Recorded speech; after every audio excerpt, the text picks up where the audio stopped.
دوسری بار اس بزم محبت میں میر کارواں کے حکم پر شرکت کی سعادت حاصل ہو رہی ہے۔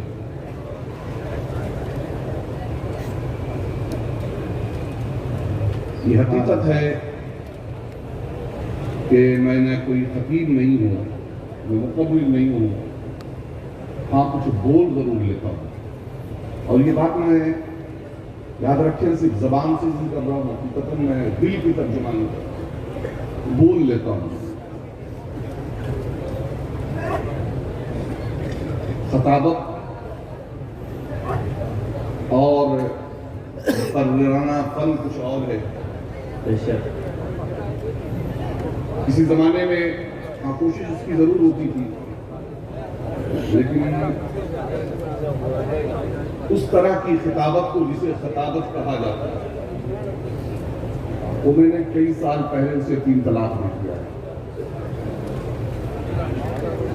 اور بڑی خاموشی کے ساتھ، سادگی کے ساتھ، سادے انداز میں دل کے دروازے پہ دستک دینے کی کوشش کرتا ہوں۔ انداز بیاں اگرچہ میرا شوق نہیں ہے، شاید کہ اتر جائے تیرے دل میں میری بات۔ سب سے پہلے تو پہلی بار جب میں آیا تھا یہاں، اس وقت سے لے کر اب تک اور آنے کے بعد سے مستقل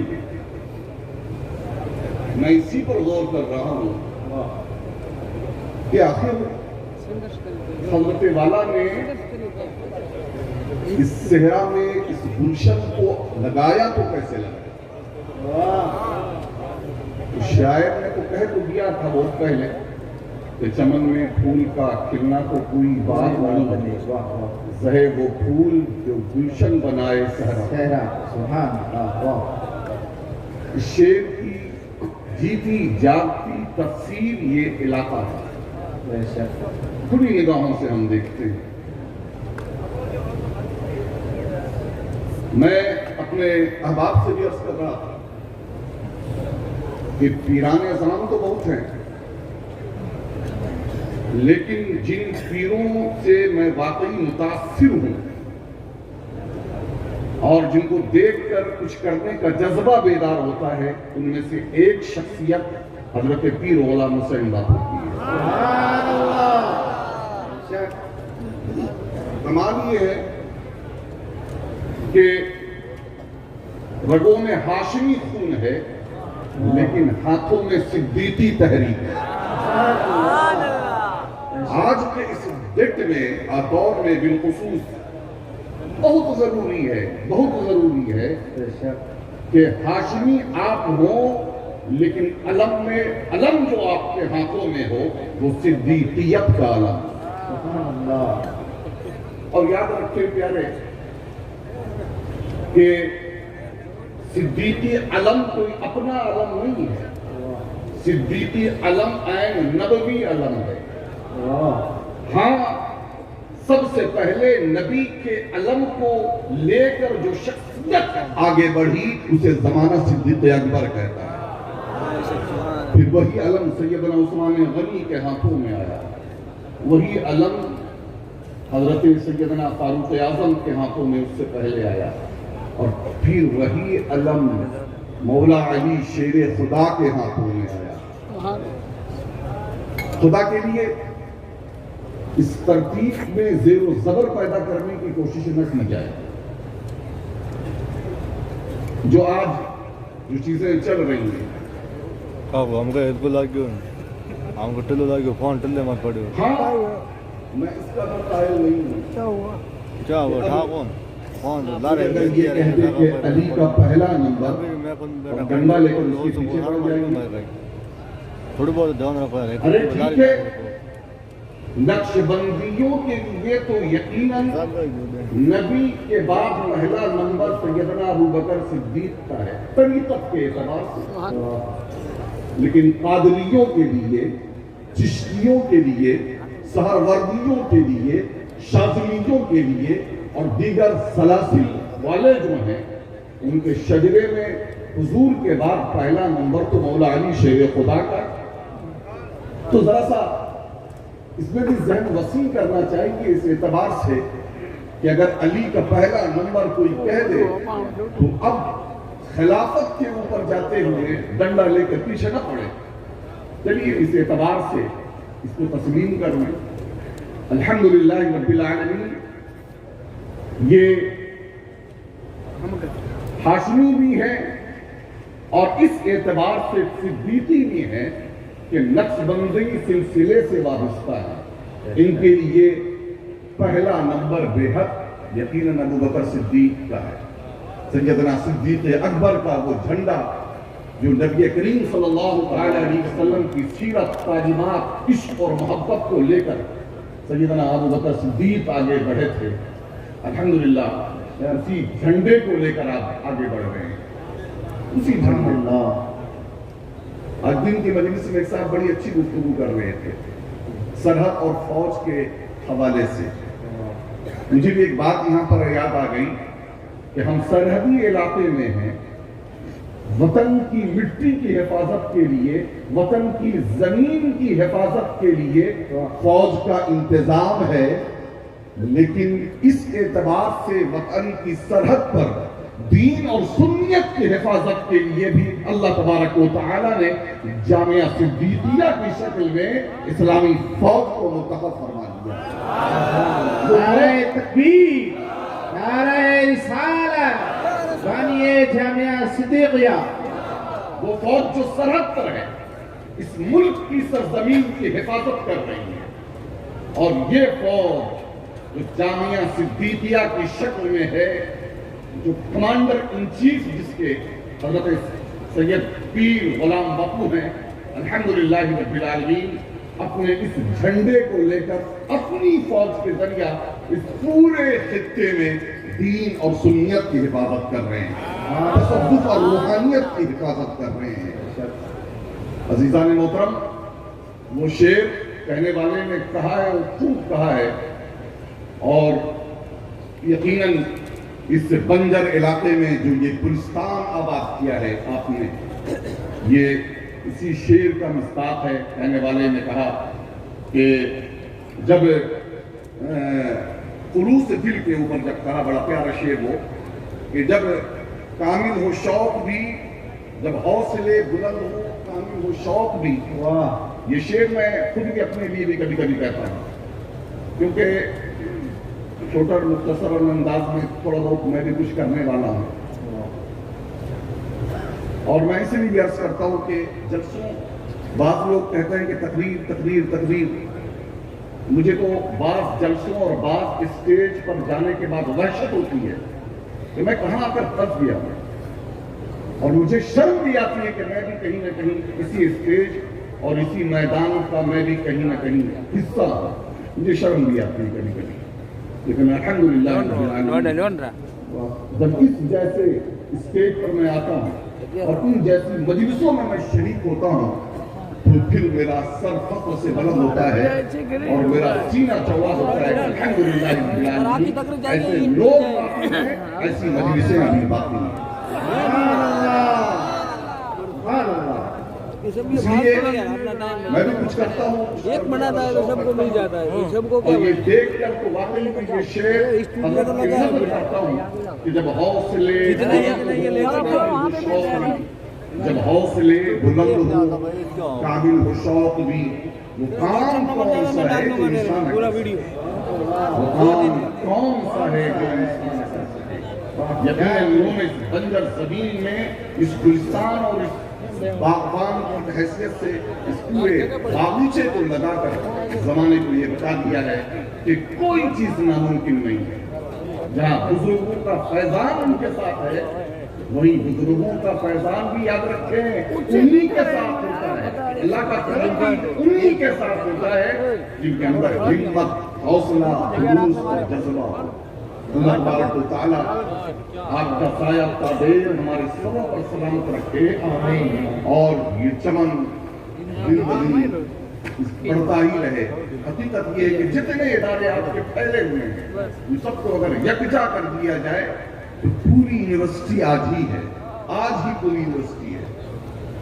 اللہ تبارک و تعالی اس میں دن دونی رات چوگنی ترقی عطا فرمائے اور ہم جیسے چھوٹے لوگوں کو ان بڑوں سے کچھ سیکھنے کی توفیق رفیق عطا فرمائے. درود پاک پڑھیں برور اللہم صلی علی ونبینا مولانا محمد العظیم الجود والکرم وآلہ وبارک وسلم صلاۃ و سلام علیک یا رسول اللہ صلی اللہ علیہ وسلم. میں نے عرض کیا تھا کہ میں کوئی ماہر خطیب نہیں ہوں کہ ایک دم 60% کی ایسی تقریر میں بان کر میں آپ کو درمیان پیش کر سکوں. کچھ چیزیں آ گئی تھیں جسے میں نے نوٹ کر لیا کچھ ذہن میں ہے, لیکن انشاءاللہ تبارک و تعالی میں اتنا ضرور جانتا ہوں کہ بیکار حضور اور لغویات میں پیش کرنے والوں میں سے نہیں ہوں. میں کوشش کرتا ہوں کچھ کام کی باتیں میں آپ کے سامنے پیش کر سکوں. سب سے پہلے یہ نوجوان بیٹھے ہوئے ہیں کہ جن کے سروں پر اب تھوڑی دیر کے بعد دستار باندھی جائے گی اور اب یہ طالب علم آپ نہیں رہ جائیں گے, آپ عالم دین بن جائیں گے. ایک بڑی ذمہ داری آپ کے سر پر آنے والی ہے. میں دو شعر آپ کے نظر بھی کرتا ہوں کہ اپنی جبین شوق کو سستا مت کر لینا, اپنی جبین شوق کو سستا مت کر لینا, ایسے ویسے در پر سجدہ مت کر لینا. نادانی آتی ہے اور چلی جاتی ہے, پھلکوں کی دستار کا سودا مت کر لینا. آپ کے سروں پر جو دستار ابھی باندھی جائے گی بظاہر تو وہ چند گز وہ کپڑے کا ٹکڑا ہوگا, لیکن حقیقتاً بزرگوں کی وراثت اور اسلاف کی نشانی آپ کو منتقل کی جائے گی, ذمہ داری آپ کے سروں پر آئے گی. عزیزان محترم, اس موقع پر مجھے یاد آتے ہیں محبوب الہی سیدنا خواجہ نظام الدین اولیاء. یوں تو آپ دلی میں آرام فرما ہیں اور دہلوی کہے جاتے ہیں, لیکن حقیقتاً آپ بدایونی ہیں. تھوڑا سا بیچ میں راستہ بنایا جی ادھر. آپ بدایون شریف میں پیدا ہوئے اور آپ چند سال کے ہی تھے کہ والد گرامی کا سایہ آپ کے سر سے اٹھ گیا. اس کے بعد جب والد گرامی کا سایہ سر سے اٹھا تو آپ کے نانا بڑے مالدار شخص تھے, بڑے تاجر تھے, لیکن اللہ اکبر آپ کی والدہ مخدومہ تھی حضرت سیدہ بی بی زلیخا رحمت اللہ تعالی علیہا. وہ حضرت سیدہ نعرہ تکبیر, نعرہ رسالت. ہمارے بیچ محمد احمد صاحب نقشبندی حیدرآباد سے تشریف لا رہے ہیں. بیچ میں راستہ کشادہ رکھیں, آگے آنے دے, بیچ میں بھیڑ نہ بنائیں. نعرہ تکبیر, نعرہ رسالت. علماء اہل سنت خصوصی. میں عرض کر رہا تھا کہ والد کا سایہ سر سے اٹھ گیا. مالدار تھے آپ کے نانا, لیکن آپ کی والدہ مخدومہ ایسی غیور خاتون تھی کہ کبھی پلٹ کر اپنے باپ کے دروازے پر انہوں نے دستک نہیں دی اور کسی چیز کا مطالبہ نہیں کیا. اور اس کے بعد اپنے بیٹے نظام الدین کی تعلیم اور تربیت کو معاملہ شروع کیا ہے. علماء وقت اور زمانے کے بڑے بڑے علماء تھے بدایون شریف بارگاہ میں جا کر آپ علم حاصل کرتے ہیں. اور یہاں تک کہ زمانے کے بڑے عالم دین بدایوں کے مولانا علاء الدین اصولی نے جب ہدایہ کی تکمیل کرائی تو کہا بابا نظام اب آپ عالم ہو چکے ہیں, اپنی والدہ سے آپ کہیں کہ اسی دن دستار بندی کی رسم کا انتظام کیا جائے. اللہ اکبر. جانتے ہیں حضرت سید نظام الدین دہلوی رحمۃ اللہ تعالی علیہ کی جو والدہ تھی وہ سوت کاتا کرتی تھی اور سوت کاٹ کر کپڑے تیار کرتی اور خادمہ کے ذریعہ بازار میں جا کر اسے بیچا جاتا تھا, اور پھر جو رقم آتی تھی اس سے تعلیم کا بھی انتظام ہوتا, کھانے پینے کا بھی انتظام ہوا کرتا تھا. حضرت خواجہ نظام الدین اولیاء فرمایا کرتے تھے کہ کبھی کبھی حال یہ ہوتا تھا کہ وہ رقم درمیان میں ختم ہو جاتی اور گھر میں کھانے پینے کے لیے ہمارے پاس کچھ بھی نہیں ہوتا تو والدہ اس دن ہمارے پاس آ کر بڑے پیار سے دست شفقت پھیرتے ہوئے ہمیں کہتی تھی کہ بیٹا نظام آج ہم اللہ کے مہمان ہونے والے ہیں. اور پھر اللہ کے مہمان بننے کا مطلب یہ تھا کہ تم سے شام تک کچھ نہیں ملتا تھا. اس اللہ کے مہمان بننے میں اور ماں کا اس انداز میں ایسی کچھ بات تھی کہ جس کی وجہ کر میں بے چین ہو جاتا تھا. اور کبھی جب مستقل کھانے پینے کا سلسلہ چلتا تو میں والدہ مخدومہ کے پاس پہنچتا تھا اور کہتا تھا اے والدہ مخدومہ ہم اللہ کے مہمان پھر کب بننے والے ہیں. میری والدہ فرماتی تھی بیٹا نظام یہ اللہ تبارک و تعالیٰ کا معاملہ ہے, وہ اپنے بندے کو جب چاہے اپنا مہمان بنا لے. اور پھر حضرت خواجہ نظام اپنے ہاتھ کو دعا کے لیے ہاتھ اٹھاتے تھے اور اپنے رب کے حضور کہا کرتے تھے اے اللہ تو اپنے بندوں کو روزانہ اپنا مہمان بنایا کر. سبحان اللہ, 7-8 سال کی عمر ہے لیکن ذرا ماں کی تربیت کا اثر تو دیکھیں کہ بھوکے ہیں, خطا کشی کا عالم ہے, روزے سے ہیں, لیکن اللہ کی بارگاہ میں وہ دعا کر رہے ہیں کہ اللہ روزانہ تو اپنا مہمان بنایا کر, روزانہ اپنا مہمان بنایا کر.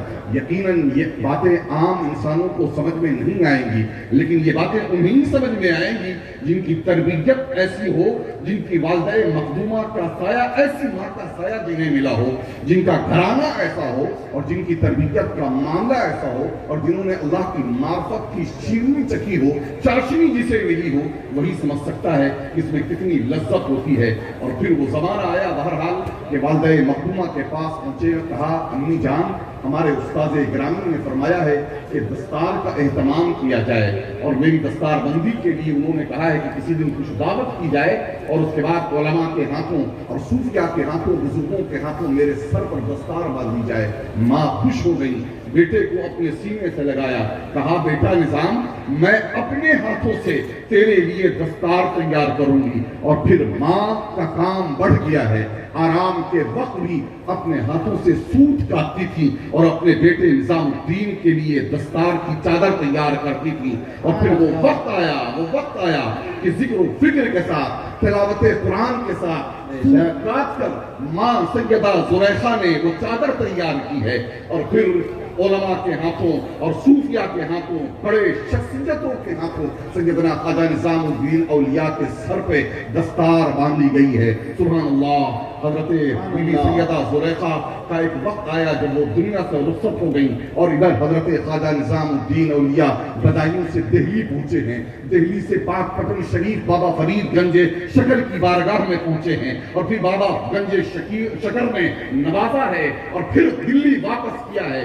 دلی میں بیٹھے ہیں تو عالم یہ ہوا کہ سیدنا خواجہ نظام الدین اولیاء کی توتی بولتے ہیں اور عالم آپ کا گرویدہ ہو گیا ہے. لوگوں کا حال یہ ہے کہ دوڑے چلے جا رہے ہیں, کس کے پاس جاتے ہو؟ پوچھنے والا پوچھتا ہے کہاں جا رہے ہو؟ لوگ کہتے ہیں کہ ہم تو اپنے سلطان کے پاس جا رہے ہیں. پوچھنے والا پھر پوچھتا ہے کیا خلجی کے پاس دربار میں جاتے ہو, کیا تغلق کے دربار میں جاتے ہو؟ آپ کہتے ہیں, کہنے والا کہتا ہے نہیں ہم کسی علاؤالدین خلجی کو نہیں جانتے, ہم کسی تغلق کو نہیں جانتے, ہم کسی بادشاہ کو نہیں جانتے, ہمارے سلطان تو خواجہ نظام الدین اولیاء ہیں. سبحان اللہ.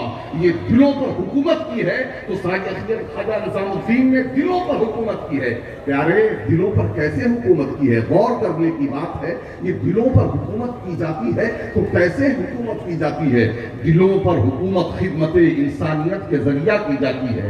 دلوں پر حکومت لوگوں کے دل جیت کر کیے جاتے ہیں. دلوں پر حکومت لوگوں کے کام آ کر کیا جاتا ہے. یقیناً ہم آج دیکھ رہے ہیں تو یہ بھی غور کر رہے ہیں کہ سید غلام حسین باپو نے جو حکومت کی ہے تو لوگوں کے دلوں پر حکومت کی ہے. یہ دلوں پر حکومت کا منظر ہم دیکھ رہے ہیں سید غلام حسین باپو نے. اور یقیناً کیوں کرنا ہو, کیونکہ انہی بزرگوں کے نقش قدم پر چلنے والے اور ان کے دامن سے وابستہ رہنے والی شخصیتوں میں سے ایک شخصیت کا نام سید غلام حسین ہے. عزیزان محترم, وہ خواجہ نظام کا بحث کر رہا تھا کہ یہ کیفیت ہے, یہ صورتحال ہے. ایسے زمانے میں دلی کی سرزمین پر محض کر رہا تھا کہ پھر وہ لنگر چلا کرتا تھا خواجہ نظام کا. آج بھائیوں لنگر تو ہم بھی چلاتے ہیں نا, ہم 11ویں شریف کے موقع پر لنگر چلاتے ہیں, 6 شریف کے موقع پر لنگر چلاتے ہیں, لیکن المیہ یہ ہے کچھ خانقاہوں کے مخصوص لنگروں کو چھوڑ کر ہم عام طور پر جو لنگر بناتے ہیں وہ لنگر بھی ہم خود ہی بناتے ہیں، چٹ بھی خود ہی کر جاتے ہیں۔ لنگر ہم نے بنایا اور فکر ہوتی ہے کہ ہمارے گھر میں سب سے پہلے لنگر کیسے پہنچے، ہمارے دوستوں کے یہاں لنگر کیسے پہنچے۔ پیارے یاد رکھو، لنگر بنا کر خود کھا جانا یہ لنگر نہیں ہے۔ لنگر ہوتا کیا ہے، اس لنگر کو سمجھنا ہو تو ذرا محبوب الہی کی درگاہ میں آ جاؤ، آپ کی خانقاہ میں آ جاؤ۔ آپ لنگر بنوایا کرتے تھے اور خود روزہ رکھا کرتے تھے، سوکھی روٹی نمک کھا کر دن بھر روزہ ہوتا تھا اور شام میں اسی سوکھی روٹی کے ساتھ پیانی کے ذریعہ آپ افطار کیا کرتے تھے اور دسترخوان بچھا ہوتا تھا۔ آپ آتے رہو، کھاتے رہو، کسی سے ذات نہیں پوچھا جاتا، کسی سے دھرم نہیں پوچھا جاتا، کسی سے مسلک نہیں پوچھا جاتا، کسی سے مشرب نہیں پوچھا جاتا۔ اس کے دسترخوان پر بیٹھنے کے بعد لنگر کھانے کے لیے اتنا ہی کافی تھا کہ آنے والا بھوکا ہے، انسان ہے، اسے کھانے کی ضرورت ہے اور حضرت محبوب الہی کا دسترخوان اس کے لیے حاضر ہے۔ ظاہر ہے کہ محبوب الہی کے دسترخوان کا کھانا جس کے حلق کے نیچے سے اترے، دین کی محبت کیوں نہ اترے، محبوب الہی کی محبت کیوں نہ اترے، اور پھر دسترخوان کے ذریعہ سیدنا محبوب الہی لوگوں کے دل جیتتے جاتے تھے۔ میں لنگر تقسیم کرنے والے، لنگر کا اہتمام کرنے والوں سے کہتا ہوں کہ اللہ کے لیے ایسے لنگر کا اہتمام کرو کہ جس میں کھانے والے بھوکے ہوں اور انسانیت کا معاملہ ہو۔ آج ہم تو ذات پات، دھرم، مسلک، مشرب دیکھ کر ہم نے تقسیم کر دیا ہے۔ یاد رکھیں، ہم اس رب کے ماننے والے ہیں جو رب العالمین ہے، رب المسلمین نہیں ہے۔ ہم اس رسول کے ماننے والے ہیں جو رحمت للعالمین ہے، رحمت للمسلمین نہیں ہے۔ ہم نے تو نبی کا بھی دائرہ محدود کر دیا ہے، ہم نے تو رب کا دائرہ بھی محدود کر دیا ہے، ہم نے تو قرآن کا دائرہ بھی محدود کر دیا ہے۔ عزیزان مسلمین، آج ہمارا حال یہ ہے کہ کتنے ایسے لوگ ہیں جو قرآن واقعی پڑھتے ہیں، قرآن واقعی سمجھنے کی کوشش کرتے ہیں اور قرآن کی دعوت کو عام کرتے ہیں، دوسروں تک قرآن کا پیغام پہنچانے کی کوشش کرتے ہیں۔ میں اس طرف بعد میں آؤں گا۔ میں عرض کر رہا تھا سرکار محبوب الہی کا کہ آپ دلی کی سرزمین پر بیٹھے ہیں اور لوگوں کے دلوں پر راج کر رہے ہیں۔ پھر دلی میں وہ وقت آیا ہے کہ سوکھا پڑ گیا ہے، قحط سالی کا عالم ہے، لوگ چلے آ رہے ہیں سرکار محبوب الہی کے بارگاہ میں کہ حضور دعا کے لیے ہاتھ اٹھا دیں، دعا کے لیے ہاتھ اٹھائیں، دعا کریں گے تو یقیناً آپ کی دعائیں باب اجابت سے ٹکرائیں گی، بار رحمت کا نزول ہوگا اور یہ تمام سوکھا ختم ہو جائے گا۔ سرکار خواجہ نظام الدین اولیاء سنتے رہے، بالآخر اندر گئے ہیں اور اندر جانے کے بعد ایک چادر نکال کر آئے ہیں، ایک چادر نکال کر آئے ہیں۔ اس چادر کو اوپر کیا، جانتے ہو وہ چادر؟ میں علماء سے اور بالخصوص سامنے جو بیٹھے ہوئے علماء ہیں میں ان سے عرض کر رہا ہوں، جانتے ہیں وہ چادر کون سی چادر تھی؟ وہی دستار تھی جو ماں نے اپنے مقدس ہاتھوں سے قرآن کی تلاوت کرتے ہوئے، ذکر و اذکار کرتے ہوئے اپنے پیارے بیٹے نظام الدین کے لیے تیار کی تھی۔ اسی چادر کو لے کر آئے ہیں، آسمان کی طرف اٹھا دیا ہے۔ میرے مولا خوب جانتا ہے کہ یہ چادر کس کے ہاتھوں سے بنی ہوئی ہے۔ میرے مولا یہ میری ماں سیدہ زلیخا کے ہاتھوں سے بنی ہوئی چادر ہے کہ جنہوں نے قرآن کی تلاوت کرتے ہوئے، ذکر و اذکار کرتے ہوئے، مقدس تیرا نام لیتے ہوئے جس چادر کو تیار کیا ہے، میرے مولا اسی چادر کو میں تیری بارگاہ میں پیش کرتا ہوں۔ اس کے صدقے میں بارہ میں رحمت کا نزول فرما دے۔ اور پھر زمانے والوں نے دیکھا ہے، دلی کے لوگوں نے دیکھا ہے کہ دلی کے آسمان پر ابر چھایا ہے، باران رحمت جھوم جھوم کر برسا ہے اور پوری زمین جو ہے وہ تر ہو گئی ہے، لوگ خوشی خوشی اپنے گھروں کو روانہ ہو گئے۔ پتہ چلا کہ یہ دستار کی بڑی اہمیت ہے، بڑی اہمیت ہے۔ ابھی آپ کے دستار میں بزرگوں کے ہاتھ لگنے والے ہیں، سادات کرام کے ہاتھ لگنے والے ہیں، اس لیے اپنی اس دستار کا خیال کریں، اپنے پرکھوں کی دستار کا خیال کریں۔ میں بڑے مؤدب انداز میں عرض کرتا ہوں کہ عوام کا تو حال برا ہی برا ہے، لیکن ہمارے علماء بالخصوص ہماری جو نئی نسل ہے اور نئی پیڑھی کے علماء ہیں وہ کس سمت جا رہے ہیں؟ الامان والحفیظ جب میں انہیں دیکھتا ہوں تو دل خون کے آنسو ہوتا ہے. میں دیکھتا ہوں کہ نوجوان علماء کا حال یہ ہے کہ سوشل میڈیا پر لگے ہوئے ہیں, اور سوشل میڈیا میں ان کی زبان کیسی ہے, الامان والحفیظ. اپنے پیروں کو تو پیر بنا رہے ہیں اور دوسرے کے پیروں کو پیر بنانے میں لگے ہوئے ہیں. اپنی خانقاہ کو تو خانقاہ کہہ رہے ہیں, دوسری کی خانقاہ کو خامخواہ بتا رہے ہیں. یاد رکھیں یہ دعوت کا اصول نہیں ہے, یاد رکھیں یہ طریقہ نہیں ہے, نبوی طریقہ نہیں ہے. میرے آقا و مولا صلی اللہ تعالی علیہ وسلم کی تربیت کس نے کی ہے؟ اللہ تبارک و تعالی نے کی ہے. قرآن کی آیات گواہ ہے. رب تبارک و تعالی اپنے محبوب کو مخاطب کر کے فرماتا ہے وَلَا تَسْتَوِي الْحَسَنَةُ وَلَا السَّيِّئَةُ, اے میرے محبوب نیکی اور بدی برابر نہیں ہو سکتے. ادفع بالتي هي احسن فاذا الذي بينك وبينه عداوة كأنه ولي حميم. اور آپ برائیوں کو اچھائیوں کے ساتھ دور کریں, آپ برائیوں کو اچھائیوں کے ساتھ دور کریں. ہو سکتا ہے کہ وہ جو آپ کے سخت دشمن ہیں وہ آپ کے گہرے دوست بن جائیں. نبی کریم صلی اللہ تعالی علیہ وسلم کے اللہ کے دیے ہوئے اس اصول کے ذریعہ ہی بدی کے ذریعہ نیکیوں کا ماحول قائم کیا ہے. ایک مثالیں ہیں. آپ سیرت کے باب پڑھتے رہیں. وہ حضرت حمزہ کی جگر چبانے والی ٹھنڈا ہے. وہ حضرت حمزہ کو تیر مارنے والا, نیزہ مارنے والا وحشی ہے. آقا کریم صلی اللہ علیہ وسلم کی بارگاہ میں آتا ہے اور حضور علیہ السلام سے کہتا ہے کیا اللہ تبارک و تعالیٰ مجھے معاف فرمائے گا, میرا اسلام قبول ہوگا؟ حضور علیہ الصلوۃ والتسلیم ناز کے ساتھ اسے کلمہ پڑھاتے ہیں. وقت اس بات کی اجازت نہیں دیتا, ورنہ میں پوری تفصیل جو ہے وہ میں تفصیل آپ کو بتاتا کہ کس طریقے سے حضور علیہ السلام اس کی ناز برداریاں کر رہے ہیں اور پھر اسے کلمہ پڑھا رہے ہیں. اور پھر حال یہ ہوا کہ اس شخص نے, اس وحشی نے اسلام قبول کیا ہے, ہندا نے اسلام قبول کیا ہے. ابو سفیان جو بنو امیہ کے سردار ہے اسلام قبول نہیں کیا ہے. لیکن حال یہ ہے کہ حضور علیہ الصلوۃ والتسلیم حضرت عباس کو ان کے کام پر لگا دیتے ہیں کہ ابو سفیان کی ذرا اس کی تربیت کرو, ذرا ابو سفیان کو سمجھاؤ. جب فاتحانہ شان سے مکہ میں اسلامی فوج داخل ہو رہی تھی اس وقت حضرت عباس ابو سفیان کو لے کر ایک پہاڑ کی چٹان کے اوپر چڑھ گئے اور پھر اس کے بعد ایک قبیلہ جب داخل ہو رہا تھا اس وقت حضرت عباس سے یہ پوچھتے جاتے, عباس بتاؤ یہ کون سا قبیلہ ہے؟ آپ کہتے یہ فلاں کا قبیلہ ہے. عباس یہ کون سا قبیلہ ہے؟ کہا یہ فلاں کا قبیلہ ہے. یہ کون سا قبیلہ ہے؟ کہا فلاں کا قبیلہ ہے. اور پھر ابو سفیان بے ساختہ بول اٹھے یقیناً اب محمد کا جھنڈا لہرانے والا ہے. دنیا کی کوئی طاقت مسلمان محمد کو زیر نہیں کر سکتی. اور اس وقت اسلام قبول نہیں کیا ہے. حضور علیہ السلام فاتحانہ انداز میں مکے میں داخل ہوئے ہیں. بہت مشہور واقعہ ہے. حضور جہاں یہ فرما رہے ہیں جو تلوار پھینک دے اسے امان, جو خانہ کعبہ کے اندر داخل ہو جائے, حدود حرم میں داخل ہو جائے اسے امان, اور جو ابو سفیان کے گھر کے اندر داخل ہو جائے اسے امان. اللہ اکبر, اللہ اکبر. حضور چاہتے تو ابو سفیان کا سر تن سے جدا کر دیتے, لیکن نہیں, آپ بدی کے ذریعہ, بدی کو نیکی کے ذریعہ, برائی کو اچھائی کے ذریعہ مٹانے کے لیے نبی کریم صلی اللہ تعالی علیہ وسلم جد و جہد فرما رہے ہیں. اور جب ابو سفیان نے اسلام قبول کیا ہے, بنو امیہ ایک بڑے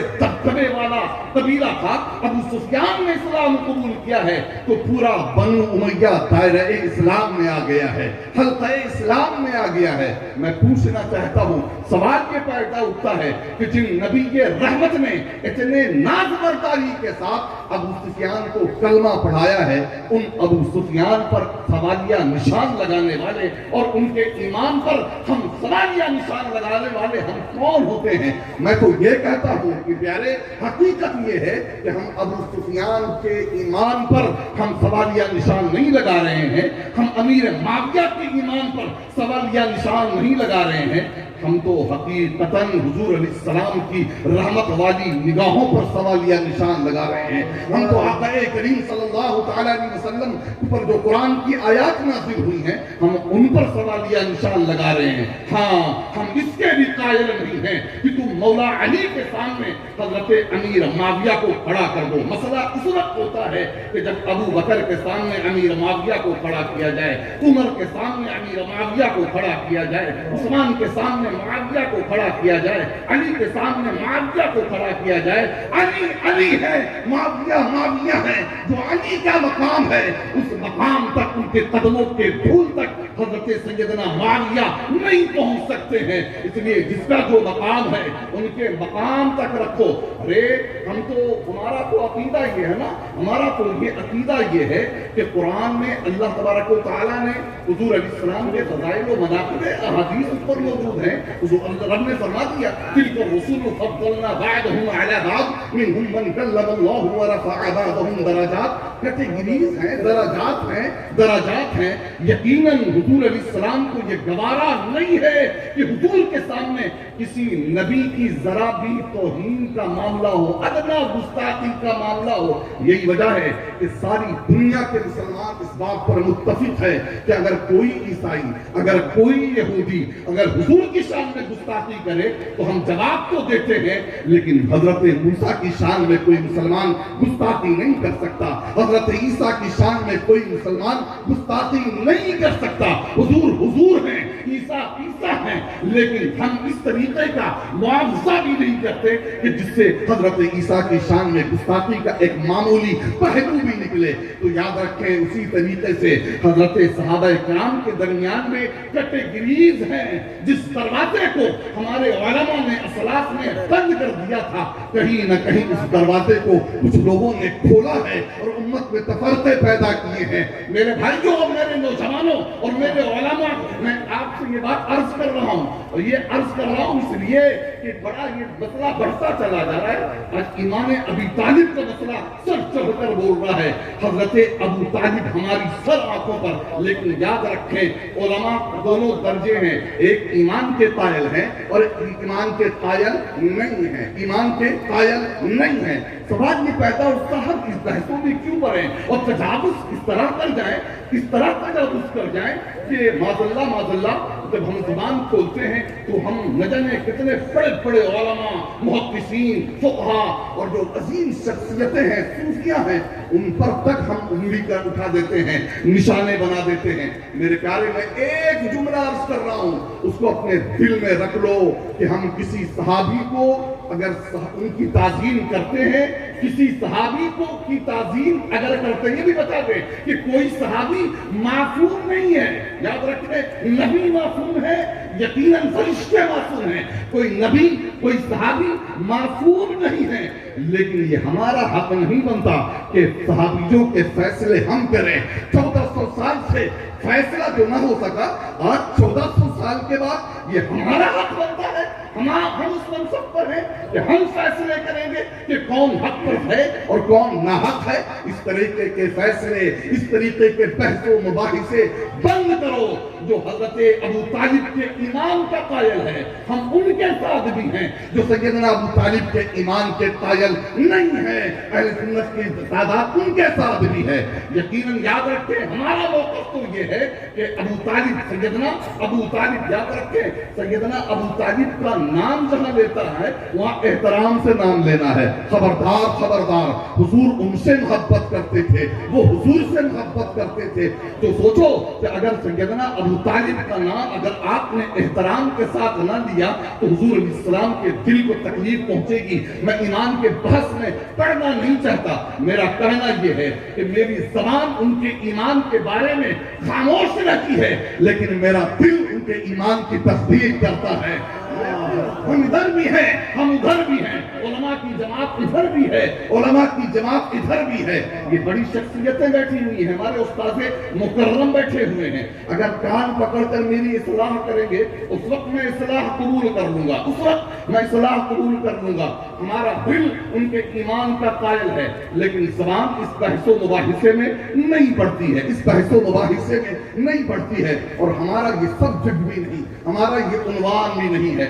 حالات کیا ہے پیارے، زمانہ کس طرف جا رہا ہے اور ہم کن بحثوں میں پڑے ہوئے ہیں؟ کیا آپ نے دنیا کو نہیں دیکھ رہے ہیں؟ دنیا کے حالات نہیں دیکھ رہے ہیں؟ آپ کا یہ دیش بارود کے ڈھیر پر ہے، ضرورت ہے، بارود کے ڈھیر پر ہے، لیکن یاد رکھیں ہم حوصلے ہارنے والوں میں سے نہیں ہیں، ہم مایوسیوں کے شکار ہونے والوں میں سے نہیں ہیں۔ ہمارا تو حال یہ ہے نا، ہمارا تو حال ہے کہ امید کا دامن ہم نہیں چھوڑتے، لا تقنطوا من رحمت اللہ، اللہ کی رحمت سے ہم مایوس ہونے والوں میں سے نہیں ہیں۔ اور پیارے، اسلام کب ہے، مسلمان کب جو ہے وہ عیش و عشرت میں رہے، مسلمان جب عیش و عشرت میں رہے تباہی کے شکار ہوئے ہیں۔ یاد رکھیں اسلام کا مٹنا اور ہے، مسلمانوں کا مٹنا اور ہے، مسلمانوں کو تو مٹایا جا سکتا ہے، اسلام کو دنیا کی کوئی طاقت مٹا نہیں سکتی، کوئی طاقت مٹا نہیں سکتی۔ چنگیز خان اور ہلاکو خان نے بغداد میں مسلمانوں کی عمارتوں کی اینٹ سے اینٹ بجا دی تھی، لائبریریوں کو جلا کر خاکستر کر دیا تھا، لیکن اللہ نے اسی چنگیز اور ہلاکو کی اولاد میں شاہ جہاں اور اورنگزیب کو پیدا کیا۔ باپ دادا قرآن کا مٹانے والا تھا اور یہ بیٹے اور پوتے قرآن لکھ لکھ کر پھیلانے والے تھے۔ تو آپ یاد رکھیں ہم اسلام کے محتاج ہیں، اسلام ہمارا محتاج نہیں ہے۔ ہم تو یہ سمجھتے ہیں نا یار ہمیں کون مٹائے گا، ہمیں کون ختم کرے گا، ہمیں ٹھاٹ سے رہنا ہے اور مستی کرتے رہنا ہے، کیونکہ اسلام اگر زندہ ہے تو ہماری وجہ سے زندہ ہے۔ پیارے، اس غلط فہمی کے شکار نہ رہیں۔ مسلمان جب اس غلط فہمی کا شکار ہوا، جب مسلمان غلط بحثوں میں پڑا ہے، تباہ و برباد ہوا ہے۔ بغداد میں جب چنگیز خان کا حملہ ہوا تھا تو حال یہ تھا کہ جو دنیا دار تھے وہ تو شراب اور کباب میں مست تھے، اور جو دیندار بنتے تھے نا وہ شام میں اسٹیج دونوں طرف لگتا تھا اور پھر مناظرے ہوا کرتے تھے، آمین بالسر پر آمین بالجہر پر مناظرے ہوا کرتے تھے کہ ہاتھ نیچے باندھا جائے اور ہاتھ اوپر باندھا جائے۔ شافیوں کے اور حنفیوں کے مناظرے ہوا کرتے تھے، لیکن جب چنگیز خان کا حملہ ہوا، ہلاکو نے حملہ کیا ہے، تو حال یہ ہوا کہ نہ سر والے رہ گئے، نہ جہر والے رہ گئے، نہ ارسال والے رہ گئے، اور نہ ہی ہاتھ باندھنے والے، اوپر نیچے والے، کوئی بھی نہیں رہ گئے۔ یاد رکھیں کہ ہمارا عقیدہ ہمیں عزیز ہے، پیارا ہے، ہم عقیدے کے اعتبار سے ایک ذرہ برابر بھی ہم کوئی سمجھوتا نہیں کر سکتے، لیکن بنامے کلمہ، بنامے مسلمان اگر ضرورت پڑ جائے تو ہمیں متحد ہونا ہوگا، ایک پلیٹ فارم پہ آنا ہوگا اور حق کی آواز کو بلند کرنا ہوگا، اور اپنا کام پیار کے ساتھ، اسلام پیار سے پھیلا ہے، اسلام محبت کے ساتھ پھیلا ہے۔ آج حال یہ ہے کہ ایک دوسروں کو ہم گالیاں دے رہے ہیں، ایک دوسرے کے پیروں کو، ایک دوسرے کے ممدوحین کو سوشل میڈیا پر گالیاں دی جا رہی ہیں۔ میں نے کچھ دنوں پہلے بھی اسے ایک جگہ بیان کیا تھا کہ ہمارے والد گرامی، الحمدللہ والد گرامی آج تک ہماری تربیت کرتے ہیں۔ سامنے جاتا ہوں اس انداز میں جاتا ہوں کہ میں کچھ جانتا ہی نہیں ہوں، اور حقیقت یہ ہے کہ ان کا جو روب اور دبدبہ ہے، اللہ اکبر۔ تو حال یہ کہ فرمایا ایک دن کہ حضور حافظ ملت گئے ہیں، حضرت والا بھی تصدیق کریں گے، گئے بیت الخلا میں تو دیکھا لکھا ہوا ہے دیوبند لکھا ہوا ہے۔ پلٹ کر آئے، بچوں کو بلایا، کہا بتاؤ کس نے اپنے بیت الخلا میں یہاں دیوبند کس نے لکھا ہے، دیوبند کس نے لکھا ہے؟ بچوں کا حال یہ ہوا، دائیں بائیں دیکھنے لگے، کون بتایا کہ ہم نے لکھا ہے؟ آپ نے پھر نصیحت کی تو سنو، تم نے اپنے بیت الخلا پر دیوبند لکھا ہے، بغل میں دیوبندیوں کا مدرسہ ہے، وہ اپنے بیت الخلا پر بریلی لکھ دیں گے، اور یاد رکھو یہ بریلی لکھنے کے مجرم تم ہوگے، وہ نہیں ہوں گے، کیونکہ تم نے انہیں اکسایا ہے، تم نے یہ کروایا ہے۔ آج حضور علیہ السلام کی حدیث پاک ہے، حضور نے فرمایا ایک زمانہ وہ آئے گا لوگ اپنے ماں باپ کو گالیاں دیں گے۔ کسی نے کہا یا رسول اللہ اپنے ماں باپ کو گالیاں دیں گے؟ کہا ہاں،